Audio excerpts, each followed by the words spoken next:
Ahaz was 20 years old when he began to reign, and he reigned 16 years in Jerusalem. And he did not do what was right in the eyes of the Lord, as his father David had done, but he walked in the ways of the kings of Israel. He even made metal images for the Baals, and he made offerings in the valley of the son of Hinnom, and burned his sons as an offering, according to the abominations of the nations, whom the Lord drove out before the people of Israel. And he sacrificed and made offerings on the high places, and on the hills, and under every green tree. Therefore the Lord his God gave him into the hand of the king of Syria, who defeated him and took captive a great number of his people and brought them to Damascus. He was also given into the hand of the king of Israel, who struck him with great force. For Pekah the son of Remaliah killed 120,000 from Judah in one day, all of them men of valor, because they had forsaken the Lord, the God of their fathers. And Zichri, a mighty man of Ephraim, killed Maaseiah the king's son, and Azrikam, the commander of the palace, and Elkanah, the next in authority to the king. The men of Israel took captive 200,000 of their relatives, women, sons, and daughters.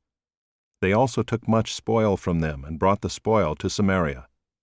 But a prophet of the Lord was there, whose name was Oded, and he went out to meet the army that came to Samaria, and said to them, Behold, because the Lord, the God of your fathers, was angry with Judah, he gave them into your hand, but you have killed them in a rage that has reached up to heaven.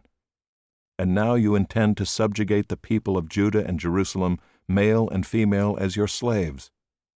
Have you not sins of your own against the Lord your God?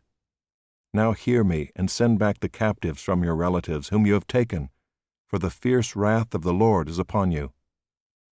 Certain chiefs also of the men of Ephraim, Azariah the son of Johanan, Berechiah the son of Meshillemoth, Jehizkiah the son of Shallum, and Amasa the son of Hadlai, stood up against those who were coming from the war, and said to them, You shall not bring the captives in here, for you propose to bring upon us guilt against the Lord in addition to our present sins and guilt.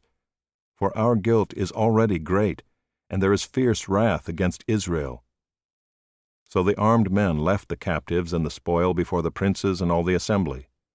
And the men who have been mentioned by name rose and took the captives, and with the spoil they clothed all who were naked among them. They clothed them, gave them sandals, provided them with food and drink, and anointed them, and carrying all the feeble among them on donkeys, they brought them to their kinsfolk at Jericho, the city of palm trees. Then they returned to Samaria. At that time King Ahaz sent to the king of Assyria for help, for the Edomites had again invaded and defeated Judah and carried away captives.